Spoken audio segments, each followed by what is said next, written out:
Nous savons que Vénus va plus vite que nous, la Terre, hein, et que donc forcément nous avons, lorsque Vénus est très loin de nous, eh bien, qu'elle est dans l'alignement, nous avons la conjonction supérieure, et lorsqu'elle revient dans l'alignement entre le Soleil et la Terre, on a la conjonction inférieure. Ça, c'est ce qu'on voit si on était en référentiel céleste, c'est-à-dire qu'on sort de la Terre. Hein. Mais ce n'est pas ce que les anciens voyaient, même s'ils connaissaient ça. Hein. Ce qu'ils voyaient, eux, c'est que lorsqu'elle était alignée ici, ils disaient que Vénus était combuste. On l'a dans les textes grecs. Hein. Elle était enflammée. Hein. C'est pour ça qu'on a associé Vénus à Héphaïstos, celui qui brûle. Et effectivement, lorsque Vénus est en conjonction inférieure, donc en rétrogradation, hein, c'est ça que ça veut dire, on va le voir, eh bien, elle est activée par la splendeur, par la force du Soleil. Hein. Et c'est pour ça que, par exemple, je vous ai parlé du mois Pau tout à l'heure. Hein. On sait que quand le Soleil et Vénus sont ensemble, eh bien, nous sur Terre, c'est ce qui fait que grâce à l'ensoleillement, on est hyper vitaminé, en vitamine D, et que ça nous fait du bien. Je fais des associations là, je m'amuse. Hein. Ce que j'aimerais voir avec vous, c'est cette petite vidéo. Elle n'est pas longue, mais c'est pour expliquer ce qui se passe en vue géocentrique. Vous avez donc à gauche de l'écran la vue héliocentrique, et vous avez à droite ce qui se passe vu depuis la Terre. Et regardez bien, quand nous arrivons en conjonction inférieure, ce qui se passe au niveau de la vue géocentrique. Je vous laisse apprécier.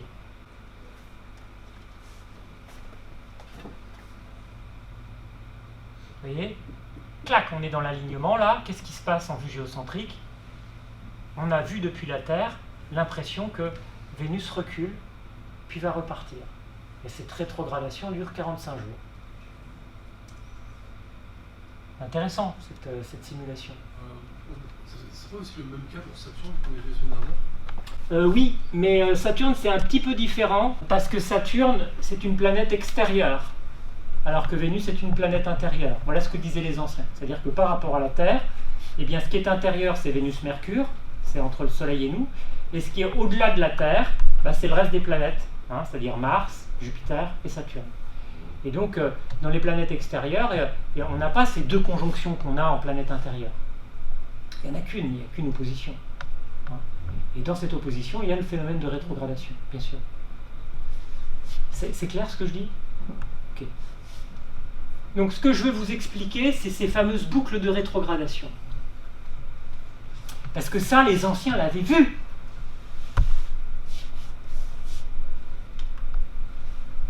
Voici les dates des prochaines conjonctions supérieures de Vénus dans le livre que j'ai consulté pour vous. Et en fait, ce qui se passe, c'est qu'on se rend compte qu'il y a 5 boucles de rétrogradation. Voilà ce que ça donne. D'accord? Vous avez vu le dessin géométrique? Ça va? Donc en fait, ce qui est intéressant, c'est que les anciens le savaient ça.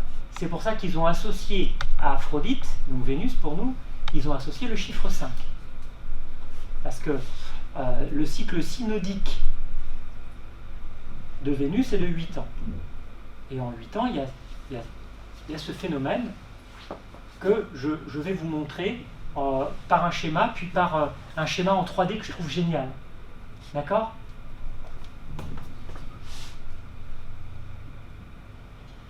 Donc ça, c'est le schéma simple. Je n'ai pas mis de son parce que c'est pas intéressant. Mais ce qui nous permet de voir en jaune le Soleil, Vénus est en vert, et lorsque vous voyez un trait qui s'aligne, c'est parce qu'on a un alignement en conjonction inférieure. Clac! Vous voyez? Juste la conjonction inférieure, hein, pas la conjonction supérieure.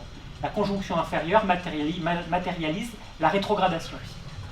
Ça va? Et donc vous allez avoir forcément ces 5 points qui déterminent les 5 points d'une étoile. C'est une figure géométrique, tout simplement. Hein. Alors maintenant, on va le voir en 3D. C'est mieux en 3D. Hein, parce qu'on se rend compte que les courses orbitales de la Terre et de Vénus ne sont pas sur le même plan. Hein. Donc, faites abstraction de la musique, elle n'est pas géniale. Ce qui est intéressant, c'est ça. Alors regardez bien. Hein, on a donc, vous matérialisez Vénus et la Terre, le Soleil au centre. Et donc en fait, ce qui se passe, c'est qu'il y a une projection dans le plan de la Terre. C'est pour ça que vous avez le point rouge. Vous avez la course de Vénus. Et chaque fois qu'il y a une conjonction inférieure, clac, ça dessine un trait. Lorsqu'on va avoir là prochainement, bien sûr, la conjonction supérieure, voilà, c'est-à-dire l'alignement Vénus, Soleil, Terre et un espace. Et lorsqu'on reproduit la conjonction inférieure et que le point rouge va venir sur le point bleu, matérialisé, clac, on aura la deuxième conjonction inférieure, donc la fameuse rétrogradation. Les anciens qui observaient le ciel avaient constaté ça. Ils nous ont pas attendus. Est-ce que les anciens savaient que Vénus n'était pas dans le même plan orbital que la Terre? Ça, je ne sais pas, je ne peux pas vous dire. Il n'y a pas de texte là-dessus, donc quand je dis rien, quand je sais rien, je dis rien. Et donc vous avez compris maintenant l'histoire, hein, c'est qu'à chaque nouvel alignement en conjonction inférieure, on dessine un nouveau trait, et ça va nous donner les 5 points de rétrogradation, qui sont les 5 points d'une étoile à 5 branches, hein, de ce qu'on appelle un pentagramme, tout simplement. Donc moi, ce que j'adore avec l'astronomie ancienne et les mythes, c'est que les mythes ne sont pas nés n'importe comment, mais souvent apprivoiser quelque chose qu'on voit dans le ciel.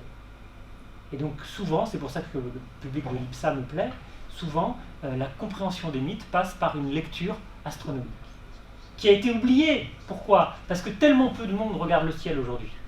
Hein? Les anciens le regardaient beaucoup plus que nous. Pourquoi? Parce que le ciel n'a pas toujours été clément, tout simplement.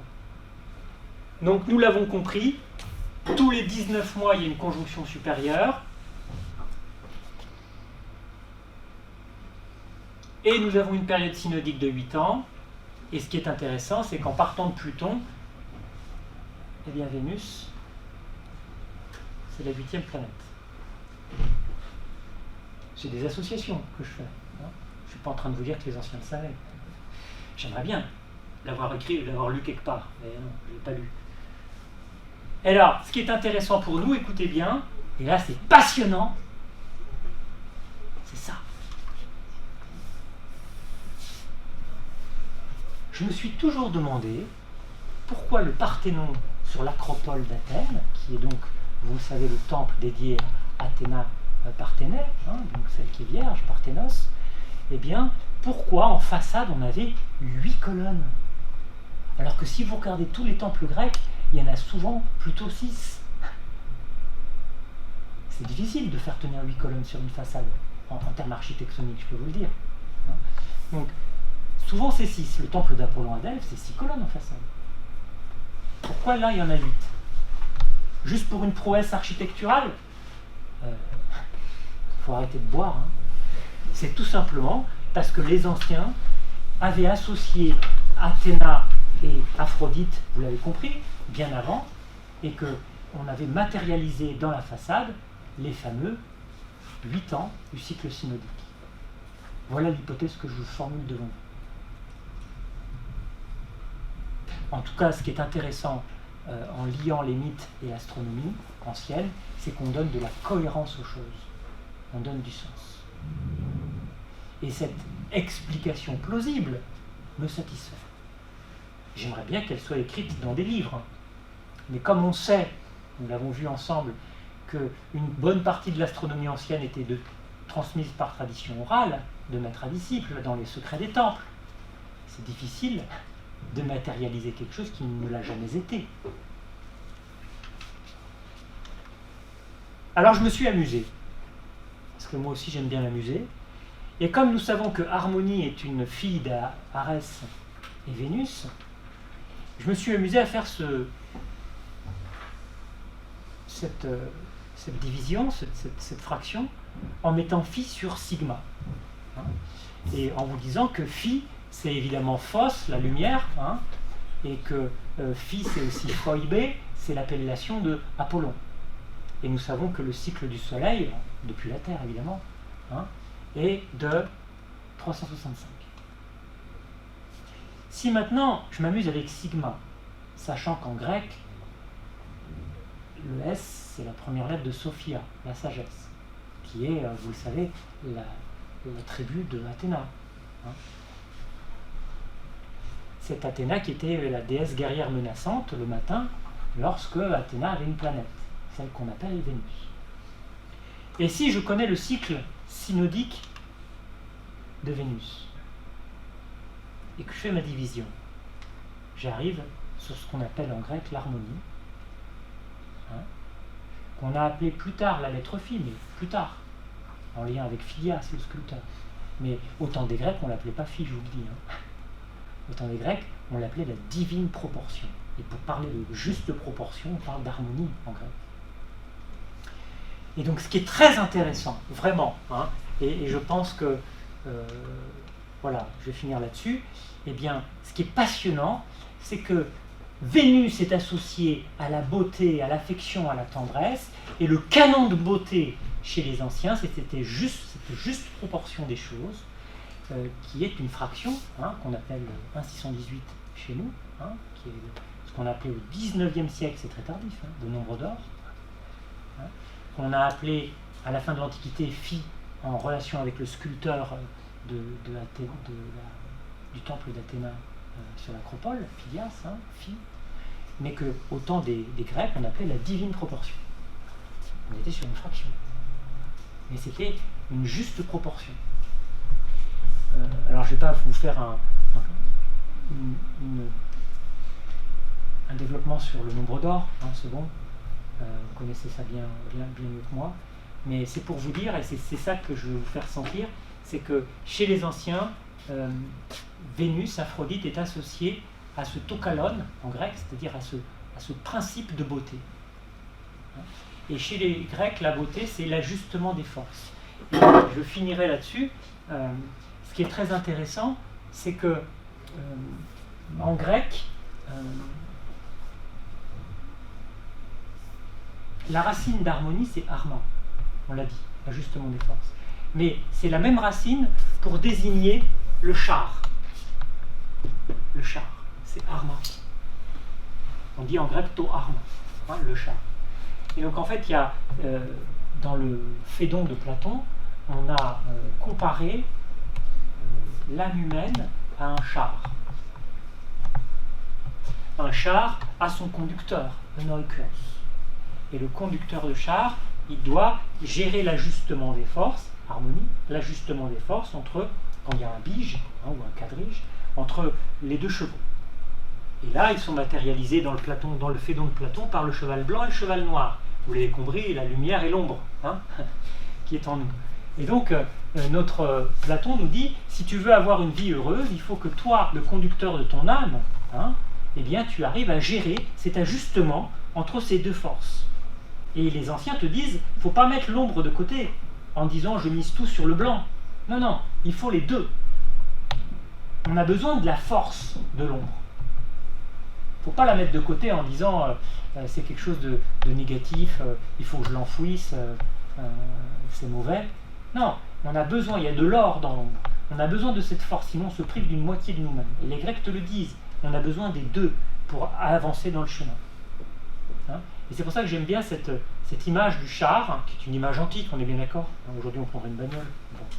Mais dans l'image antique, c'est très fort parce que, vous le savez mieux que moi, derrière le temple d'Apollon à Delphes, il y avait ce fameux Orige de Delphes, qui est le conducteur de char, hein, qui était une sculpture en bronze, hein, dont on a encore le conducteur, c'est un miracle ça. Hein. Eh bien, il se trouve que Apollon est le conducteur du char du soleil. Sur un char dans l'Antiquité, tu as le pilote du char, hein, on dit comme aujourd'hui dans les tanks. Hein.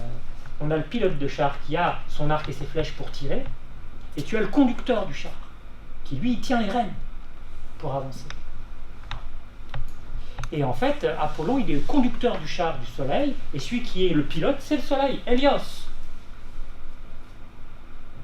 Et si nous voulons nous aussi être des conducteurs de notre vie, c'est-à-dire des héros, les héros de nous-mêmes, pour conduire nos vies, eh bien, il faut nous aussi prendre ces rênes et ajuster nos forces entre la lumière et l'ombre. Et pour pouvoir dompter l'ombre comme la lumière, et bien il faut apprendre à les explorer. Ça, c'est la grande leçon des anciens.